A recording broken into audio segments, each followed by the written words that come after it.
Now let's talk party politics. The crisis in the Labour Party seems unabated, with the emergence of 3 persons claiming the leadership of the party. Last week, some party faithful loyal to the 2023 presidential candidate, Peter Obi, at a meeting with the governor of Abia State, Alex Otti, announced the composition of a 29-member caretaker committee to be chaired by the former Minister of Finance, Nnamdi Usman. This meeting saw the absence of the embattled national chairman of the party, Julius Abure. Meanwhile, the National Executive Council of the Labour Party has reviewed the decision of the National Convention to reserve its presidential ticket to Peter Obi at governorship slot for Alex Otti.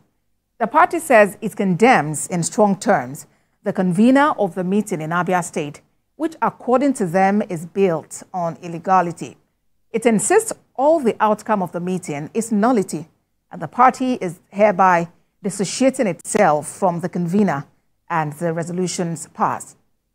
The National Executive Council then passed a vote of confidence on the leadership of Julius Abure-led National Working Committee. Now, there is a third faction of the Labour Party, which is led by former Deputy Chairman South of the party, Callistus Okafor. He hinged his declaration on a 2018 consent judgment of the Federal High Court, which he claimed has not been obeyed. Is the House of the Labour Party divided? One of the factional national chairmen of the Labour Party, Callistus Okafor, joins me now from Abuja studios. Mr. Okafor, it's good to have you join us on the program. You know, before now, what a lot of people knew was the Governor Otti-led faction of your party, which only recently produced Nnamdi Usman as chairman of the National Caretaker Committee, and of course the Julius Abure faction of your party. Where did you come about? Thank you very much for having me. Thank you, viewers. You see, without consent judgment, there's nothing we're talking about. By the time of consent judgment, Obi was not there, Otti was not there.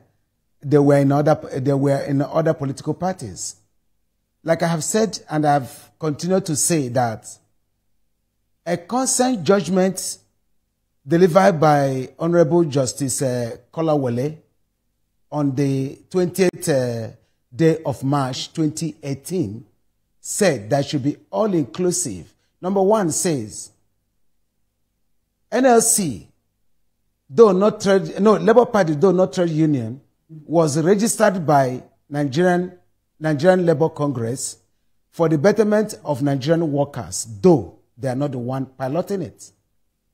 Second one says, there shall be all-inclusive and expansive convention according to the Constitution of Labour Party, not according to the Constitution of His Excellency the Governor Otti, or His Excellency the former presidential candidate of Labour Party, Peter Obi, Mr. Peter Obi, not their own constitution, but according to the Constitution of Labour Party.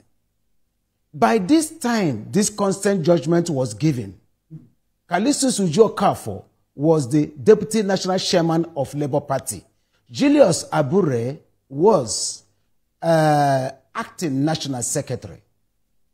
Then the number 5 of the same judgment said that this judgment shall be irrevocably binding on all the people hearing. So, as we speak, that consent judgment has never been obeyed, and it has never been set aside. It can't set it aside. It can't set it aside because it's a consent judgment. That makes me, and the Constitution of Labour Party, according to the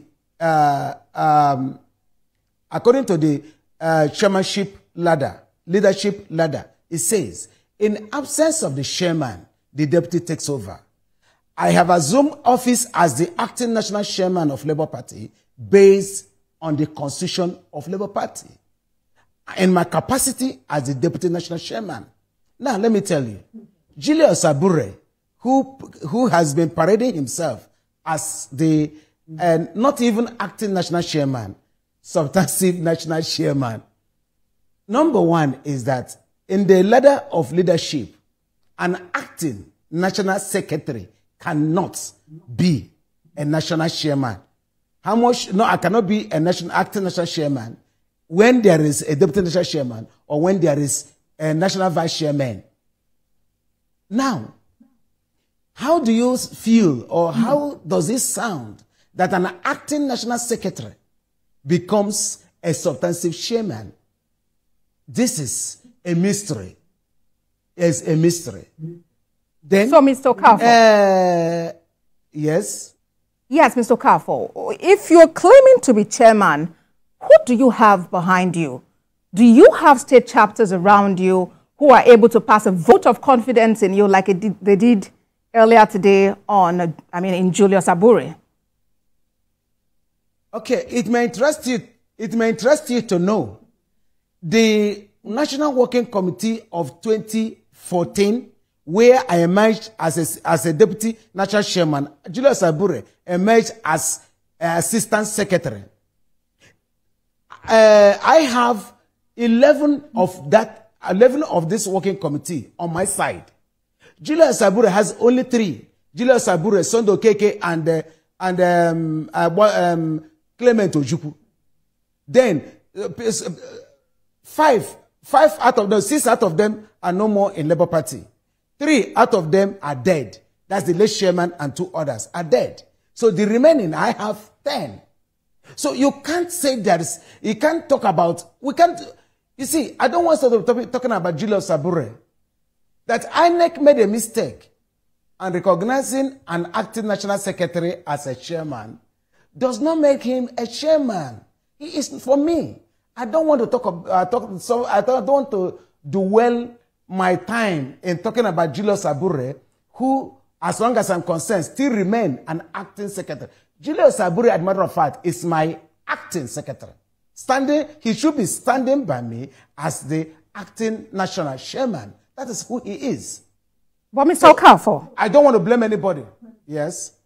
Yes. How do you call to yourself the chairman of the party when you do not have the only governor who is flying the flag of the Labour Party, and that is Alex Otti, in your camp? You do not have the candidate of your party in the last presidential election, Peter Obi, and other stakeholders who have been known to be key players in the Labour Party. This is where we got it all wrong.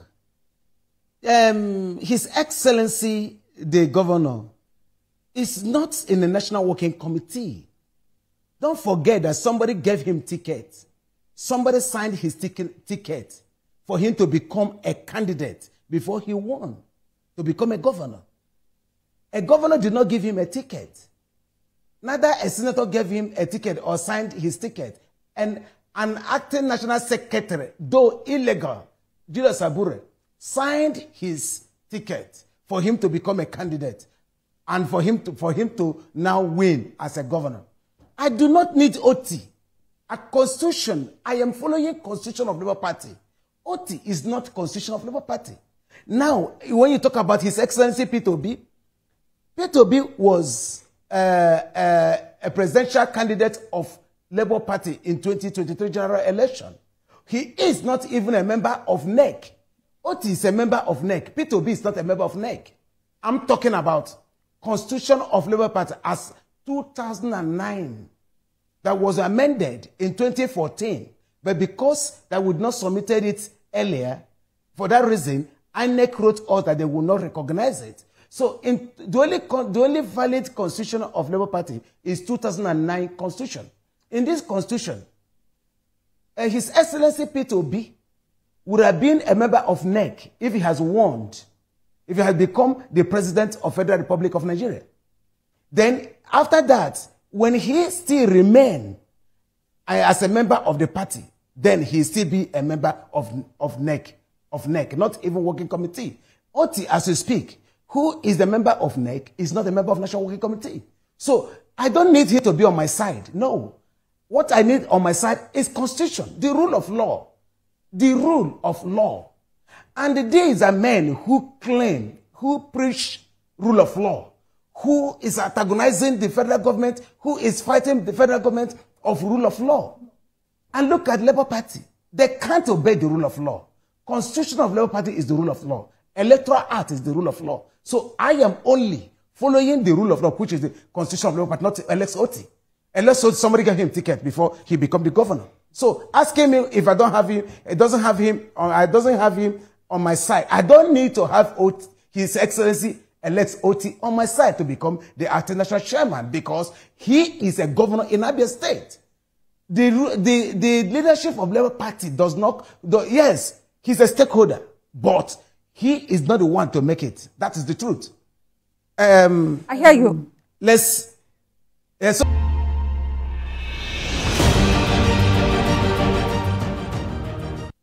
Thank you for staying with us on the program Beyond 100 Days. We are talking about party politics, the intrigues in the Labour Party. And my guest is Callistus Okafor, former deputy chairman South of the Labour Party, but he says he's now factional chairman of the party. Mr. Okafor, earlier you were talking about the fact that you are legitimate chairman of the party. But as it is, we know the names of those people who are behind these other two factions. For Abure, we know his team. For the Alex Otti, we know Peter Obi, we know Gbadebo Road Driver. We know those people, Nenad Usman and the rest of them that are there. Who specifically are these people behind you? What are their names? You use the word "who are behind me." Like I've told you before, I do not need anybody to be behind me, but I have the National Working Committee of Labour Party of 2014, who inherited that consent judgment that was given in 2018. In every judgment, there must be people that will benefit from it. As of the time the consent judgment was, yes? Mr. Okafor, you cannot work in isolation. Who are these members of the National Working Committee? Oh, I have Maman Buka, the National Vice Chairman South Northeast. I have Bobo Atariedo, the National Vice Chairman South. I have Haja Kishimi, he's the National Treasurer of Labour Party. I have Umaru, National Vice Chairman South Northwest. Then I have Deputy Woman Leader of Southeast. I have a Deputy Woman Leader Southeast, South. And so many of them. Like I said, I have the members of National Working Committee behind me.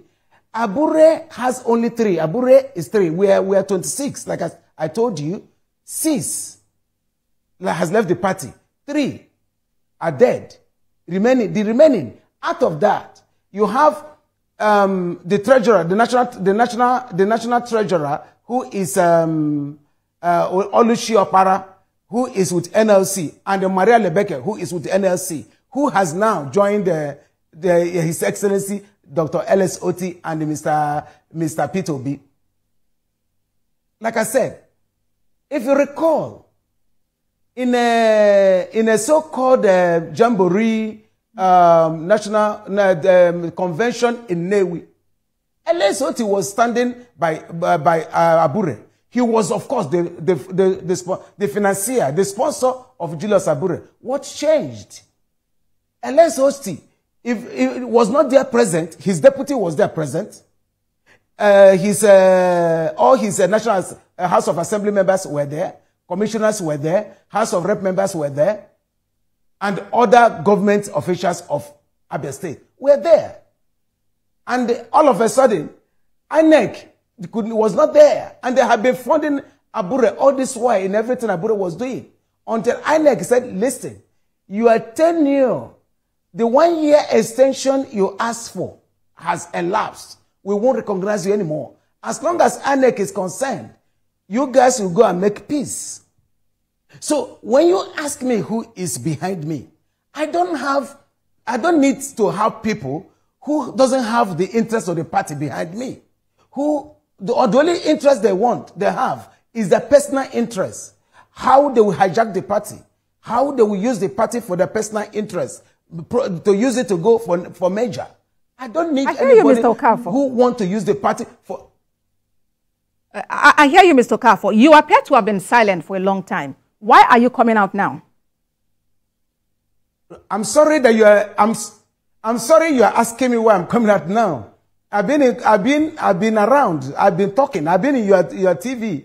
I've been on your station several times. I'm surprised you're saying. I was here in 2001 when I went to the court for the first time. 2001. I was there. I was here. So you can't say I'm just coming out now. I'm surprised you're saying that. That means you don't know what happened all the while? What happened all the while Julius Abure held free, and even when Olumide Apapa was there as chairman of the party? Where were you at all of those times, and what efforts did you make? Oh, come on.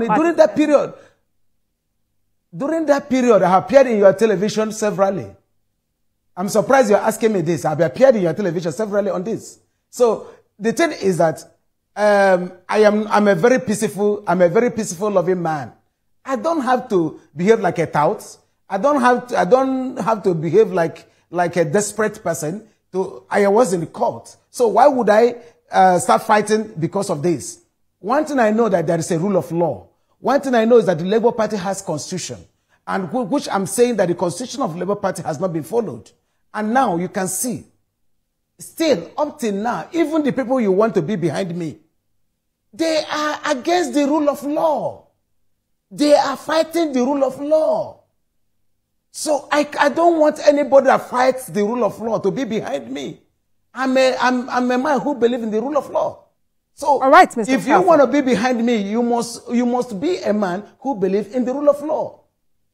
Mr. Okafor, do you agree that the emergence and existence of multiple factions within the Labour Party is further dividing and destabilizing the party?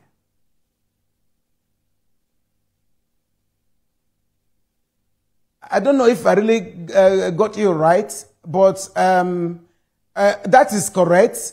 If I got you right, I believe that people came to destabilize Labour Party. Which if people? If you're an honorable man, if you're a man of honor and integrity, you must obey the rule of law. We cannot, because it's destabilizing the party, allow illegality to stand. No. People like me will not allow illegality to stand in Labour Party. Who are these moles in your party that are breeding illegality, Mr. Okafor? Oh, Abure is the first person. An acting national secretary become a national chairman.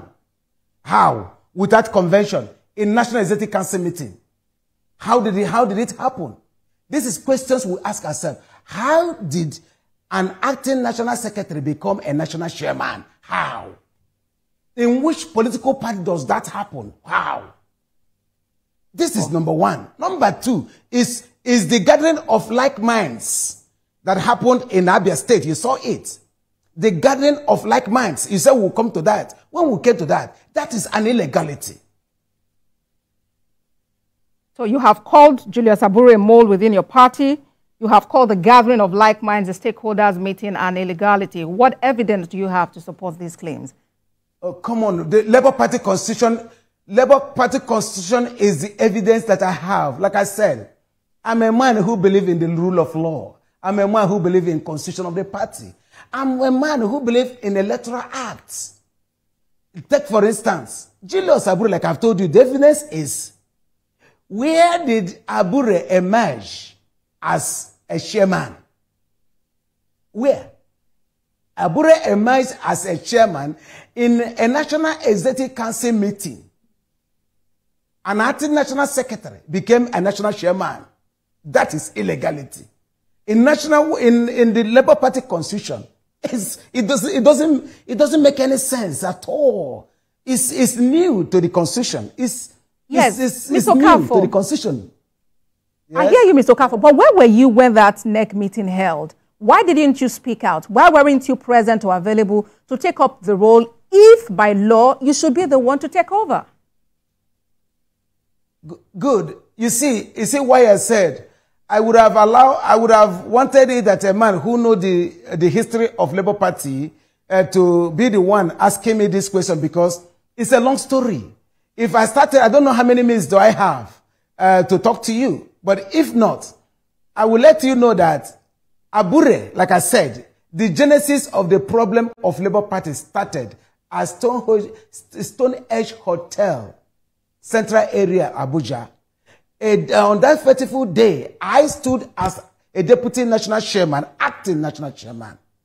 And Abure stood as an acting national secretary.